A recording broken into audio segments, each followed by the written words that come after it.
Сямейная праграма для ўсіх і кожнага.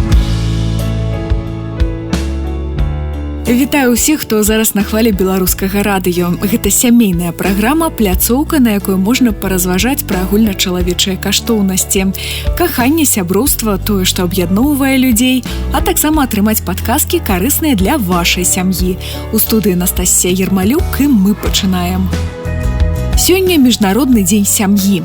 А сям'я – гэта час, які бацькі бавяць разам з дзецьмі, сумесныя чытанні, гульні, клопат і павага. Сёння вітаем у студыі пісьменніка і шматдзетнага бацьку Олега Грушэцкага. Ён дакладна ведае, што трэба рабіць, каб у сям'і былі любоў і згода, а таксама прадставіць сваю фантастычную дзіцячую кнігу «Рыцар Янка і каралеўна Мілана», якую пісаў у першую чаргу для сваіх дзяцей. Сямейная праграма. Вельмі прыемна мне сёння бачыць вас у нас у гасцях у нашай студыі. Я, напэўна, нашу гаворку адразу ж пачну з такога кампліменту, таму што вашу кнігу прыгодніцкую, чароўную і таямнічую дзіцячую мой сын амаль што дачытаў. Некалькі старонак засталося, ён, ведаеце, так нават з жалем, што амаль што яна скончылася. Такі адразу вынік зрабіла, што калі вось мой пераборлівы так аддаў перавагу, думаю, напэўна, трэба з аўтарам пазнаёміцца. Цудоўная атрымалася ў вас казка, у вас атрымалася цудоўная гісторыя. Вось давайте, напэўна, з яе і пачнём. Чаму дзіцячая гісторыя? Таму што я сам бацька 3 дзяцей.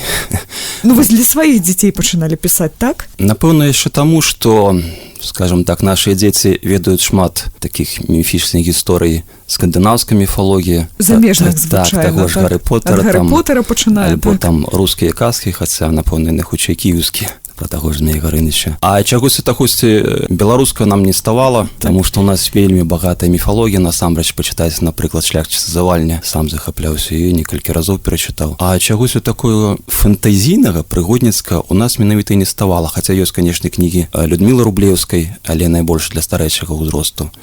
Але ось для такого ўзросту сярэдняга і малодшага, падаецца, не было.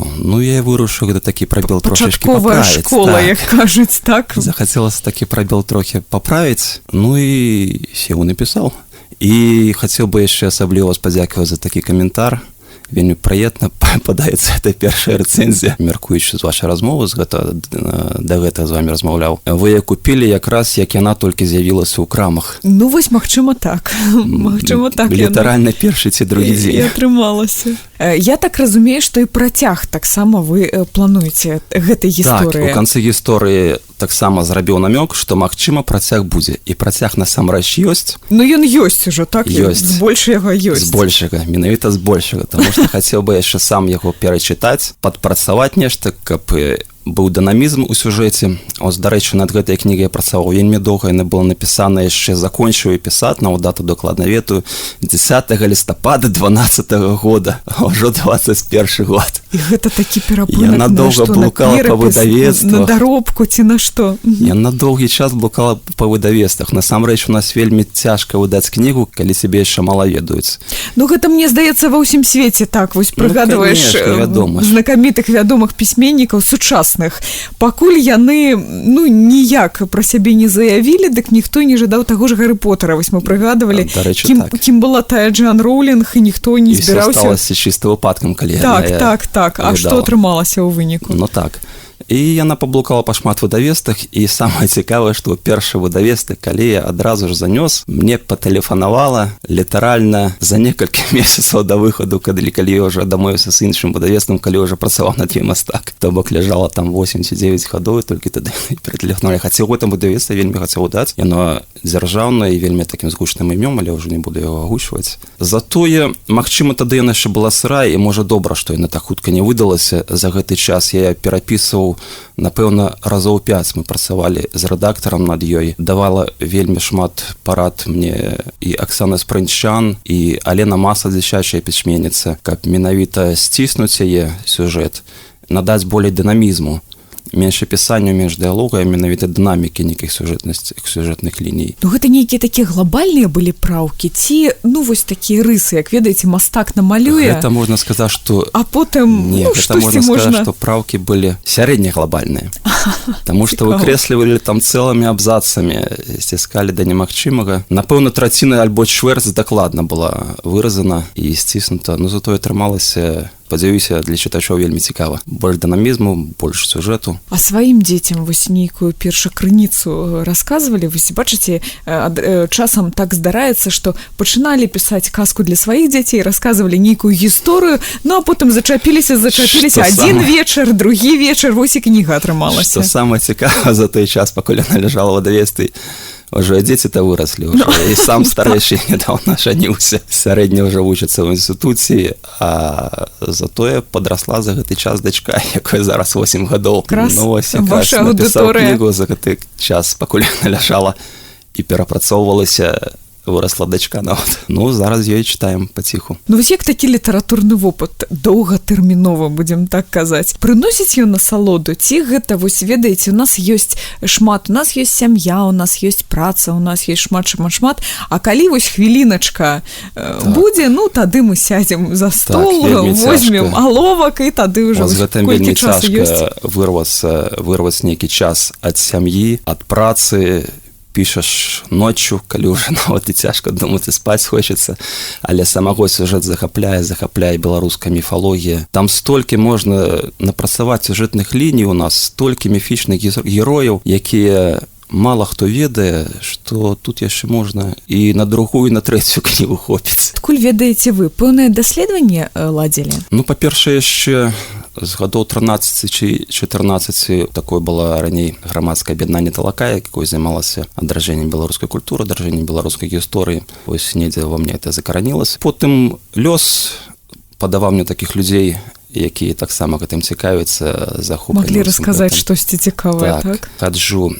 у паэтычны тэатр «Артс» да Аксаны Спрынчан. Там вельмі шмат цікавых людзей выступае, якія сапраўдныя фалькларысты, этнаграфію нашу добра ведаюць. Яны столькі там гісторыі распавядаюць, што можна яшчэ таксама напісаць. Запісваць адразу нататкі нейкія рабіць. Можна адразу пасля вечарын запісваць і ўсё гэта ператвараць у нейкі цікавыя міфічныя, такі міфалагічныя гісторыі. Ну добра, вось мы казалі, што ёсць матэрыял для другой часткі. Нейкія планы, калі ўжо ўсё будзе гатовае ў выдавецтве і надрукуецца, ці пакуль што няма? Ці вось даяце сябе яшчэ 8 гадоў? Нет. Спадзяюся, што ўжо некае імя ў мяне ёсць.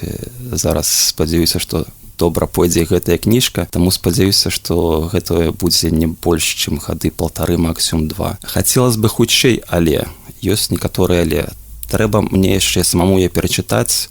Вялікая праца для мастака. Это не так все хутка робіцца. Яму таксама трэба браць нейкі свой час вольны ад працы. Ён сам працуе ў школе настаўнікам па маляванню менавіта. Потым яшчэ рэдактура.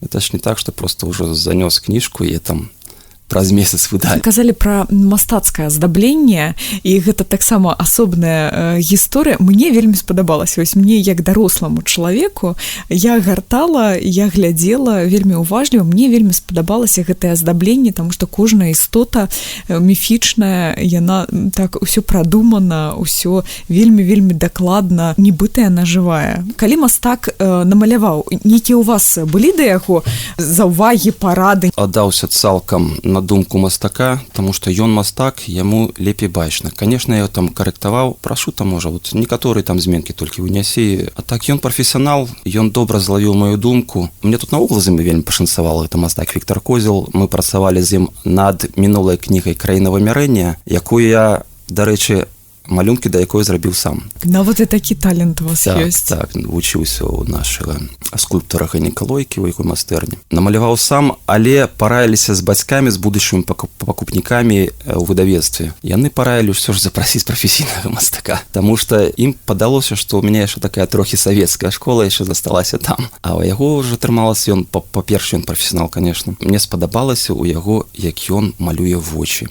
Яны настолькі атрымаліся там у жывёл Украіны вымярэння. Так, яны настолькі атрымаліся жывыя, з такой цеплынёй, з такой душою, што, канешне, яго калі мне прапанавала выдавецтва, ці ёсць у вас мастак на гэтую кнігу, я адразу першай справай прыгадаў яго, патэлефанаваў і дзякую, што ён пагадзіўся. І буду прасіць, конечно, яго на наступную кнігу. І ён, дарэчы, абяцаў, што нават над наступнай кнігай ўжо папрацуе больш дасканала, таму што яго ўжо трохі больш часу будзе вольнага і зробіць, магчыма, яшчэ лепей, чым гэта першая кніга. Калі пэўныя меркаванні наконт свайго твора, мне здаецца, што яны былі. Вось мы казалі, што рэдагавалі і нават часткі выкідалі, а вось самыя такія блізкія чытачы, жонка ці з маленькай дачкой, нейкімі часткамі чыталі, вось прыслухоўваецеся да такіх, ці толькі прафесіяналам даеце, што яны параюць, па-першае, прафесіяналаў, па-другое, са сваёй дачкой меркаваў нейкія моменты, ці спадабаецца ці больш такое, ці спадабаецца больш такое. То бок прыслухоўваўся, конечно, да дзіцяці. Але найперш давяраўся яшчэ Аксане Спрынчан, яна вельмі прафесійны рэдактар, адна з лепшых, яна рэдагуе менавіта дзіцячую літаратуру. З ёй вельмі пашанцавала, хацеў бы падзякаваць асабліва. Літаральна ледзьве не з ёю удваіх перапісалі гэтую кнігу, таму што вельмі праца вялікая была яшчэ і з яе боку. Яна яшчэ і брала кансультацыю свайго мужа Яраша Малішэўскага, які з'яўляецца адукаваным гісторыкам. Былі нейкія парады яшчэ ад гісторыка. Каб усё было дакладна. Так. Усё як падручніку. Так, таму што, калі пішаш кнігу, трэба яшчэ падыходзіць да яго з таго боку, што нейкія моманты ты можаш не ведаць, таму абавязкова звярніся да прафесіяналаў. Каб потым не было нейкіх там ляпаў, на якія чытач, які ў гэтай тэматыцы разбіраецца, мог бы звярнуць увагу. Таму што нават, скажем, калі я першы раз прынёс кнігу ў выдавецтва, мне адразу галоўны рэдактар сказаў, што чапляецца вока за нейкія моманты. Вось я над гэтым задумаўся і неаднаразова перапрацаваў. Дзіцячая казка, дзіцячая гісторыя, сучасная, яна якая? Вось на ваш погляд, у вас атрымалася вельмі ўдалая. Чаму? Я паспрабаваў спалучыць нашу вельмі багатую мінуўшчыну з нашай сучаснасцю. Сучасныя дзеці трапляюць не ў мінуўшчыну, а некае таямнічае каралеўства, якое вельмі падобна на нашу мінуўшчыну. І вось, напэўна, гэтае спалучэнне атрымалася такім багатым і цікавым.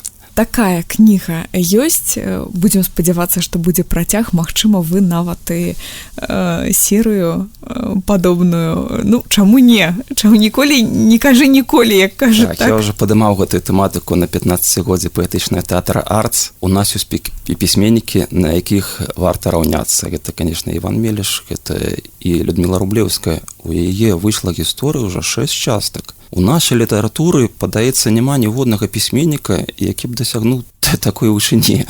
Але баюся, што мне да такой вышыні не дайсці, добра, калі будзе трылогія. Я вельмі спадзяюся на трылогію, дылогія ўжо ёсць, буду ісці за трылогію, буду спрабаваць, каб падтрымаць ваш давер. Вельмі саму б хацелася. Дзякуй вялікі, мы з боку чытачоў будзем, вядома, чакаць, таму што сапраўды гэта варта. Гэтая гісторыя варта таго, каб чакаць. Трэба тэматыку галоўна яшчэ знайсці, каб зацікавіць чытача, таму што гэта як з фільмам, бывае першая частка цікавая, другая ўжо менш цікавая, а трэцяя аўтар ўжо трохі так выдыхаецца. Не цікавая, так? Тут трэба неяк на адным дыханні гэта злавіць, а лепей яшчэ, каб яшчэ далейшыя працягі былі яшчэ больш цікавыя. Таму што чытацца чакае ў першую чаргу таксама цікавыя гісторыі, а не некага там размылівання сюжэту. Я звычайна кажу, ці ў кінастужцы, ці ў творах дзіцячых, звычайна, падлеткавых сёння. Ідзе гісторыя, як звычайна, а потым пэўная кульмінацыя. Я кажу звычайна, все, чакай, зараз будзе экшн. Вось, мы набліжаемся, зараз ужо будзе экшн. Таму што сучасныя, мне здаецца, дзеці, яны ўсё ж такія, калі мы раней маглі апісальныя творы сузіраць, пазіраць, это называется расплывацца думкамі па дрэве. Так, а потым была нейкая такая ўжо кульмінацыя, развязка, то зараз, мне здаецца, па-першае, свет больш хуткі, іншыя хуткасці, іншыя тэхналогіі, іншае мысленне ў людзей, у дзяцей асабліва, таму што... Тут цалкам маеце рацыю, таму што сучаснае пакаленне больш дынамічнае. Цмоку, напрыклад, надаў рысы, якія не надаваліся там ні ў скандынаўскай міфалогіі, ні ва ўсходнеславянскай міфалогіі. і паспрабаваў раскрыць, чаму ж ён менавіта называецца смок у беларускай мове. Упадаецца слово смактаць, а што ён смокча? Ну, можа, душы там высмоктавае са сваіх ворагаў, тым ці яшчэ што. Вось і таксама і гэты момант раскрыў. Падаецца, што зрабіў такого цмока, які уласціў менавіта беларускай міфалогіі, каб не было нейкіх там падабенстваў з нашымі ўсходнімі суседзямі, са скандынаўскімі, там, азіяцкімі. Беларускі наш, толькі вось такі асаблівы, выключны. Наш беларускі цмок. Добры, які мае свой характар, але да якога заўсёды можна звярнуцца па дапамогу, калі яму раскрыцца з усёй душою.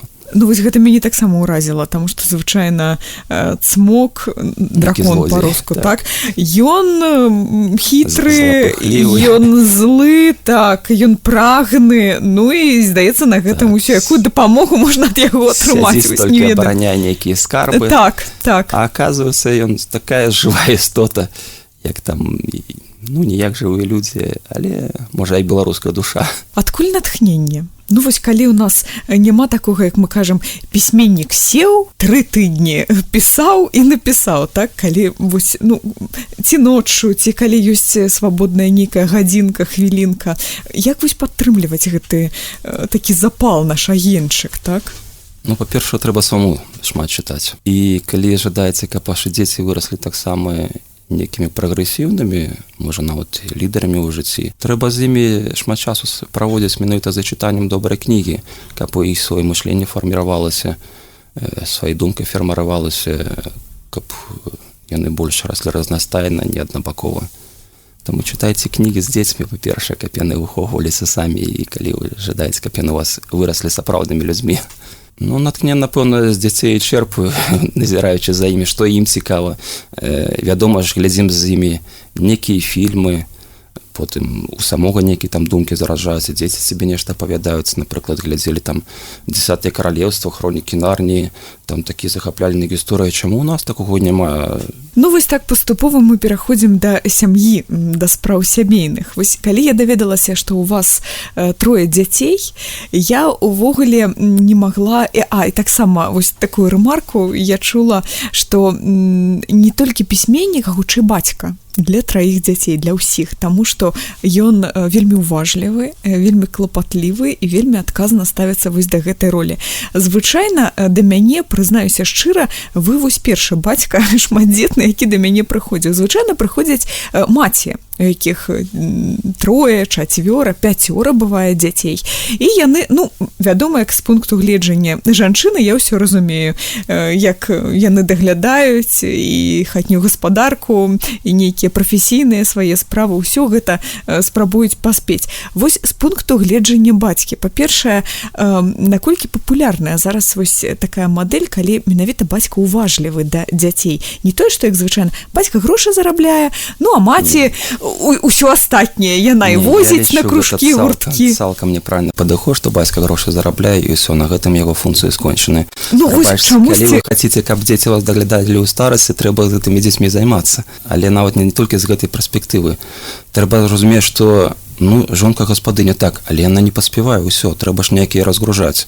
Таму, скажам, жонка так займаецца гаспадарствам, але прабач, у гэты час будзе добра схадзіць з дзецьмі куды-небудзь пагуляць, будзе добра ўзяць нейкую кніжку з дзіцём пачытаць, будзе добра з ім пагуляцца альбо паразмаўляць, таму што дзіцё патрабуе і апякунства бацькоўскага, яму таксама не стае бацькі. І калі такая аднабаковая мадэль з дзіцяці вырастае, ну, ён будзе, напэўна, занадта мяккі. А жыццё такая рэчаісна, што трэба і нейкі характар мець, і характар ужо павінен выхоўваць бацька, але не толькі характар. І тую ж саму дакаванасць, скажам, я займаюся са сваёй дачкой зараз, вывучаю мовы, якія я сам ведаю. Яна ўжо добра, скажам, чытае па-польску, і па-беларуску, і па-руску, і разумее гэтыя мовы. Каб ведаў лепей ангельскую, там ці некую, я займаўся пыкаць мовы, але што ведаю, то ведаю. Заўсёды імкнуся выходныя, у нейкі там парк, ці ў нешта цікавае схадзіць, каб у дзіця было жыццё разнастайнае, каб не было там тэлевізор, камп'ютар. Я наогул не аматар такой мадэлі, што дзіцё сядзіць толькі увесь дзень за тэлефонам бацькі не займаюцца, і гэта адразу ж адбіваецца на яго адносінах з астатнімі сваімі там у школе сябрамі, а потым ці тэлефануе яго настаўніца і кажа: прабачце, вы займаецеся ўвогуле сваім дзіцём ці не. Трэба фармаваць у яго і паводзіны нейкія, і тлумачыць, як себе паводзіць, як ставіцца з павагай да іншых людзей, таксама як ты хочаш, каб яны ставіліся да цябе. Гэта такое залатое правіла, падаецца.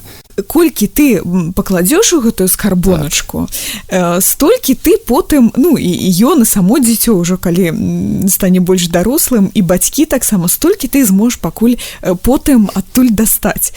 Ваш старэйшы сын, так, вы казалі, што ён ужо дарослы, ён ажаніўся нават, так?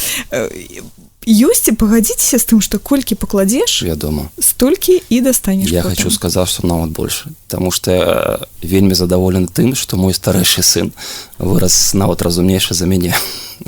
Ну, гэта асаблівы гонар бацькоў, звычайна. Гэта вельмі, ён і валодае шмат моваў, і ў кампутарах лепей разбіраецца, хаця я там сам яшчэ з 3 гадоў тлумачу, як карыстацца кампутарам, а зараз ён ужо працуе інфарматыкам у інфармацыйных сістэмах. Ну, гэта яго сфера прафесійная. Ён зараз валодае так, гэта тэма, што ўжо бацька да яго звяртаецца, а не як было раней, што бацька тлумачыць дзіцяці. Таму так, гэта дзеці, ну не скажу, што твой капітал, але насамрэч, калі будзеш укладаць у адукацыю дзяцей, мы імкнуліся і настаўнікаў дадаткова нанімаць для адукацыі дзіцяці па тым прадметах, якім ён трохі адставаў, і дома дадаткова займацца.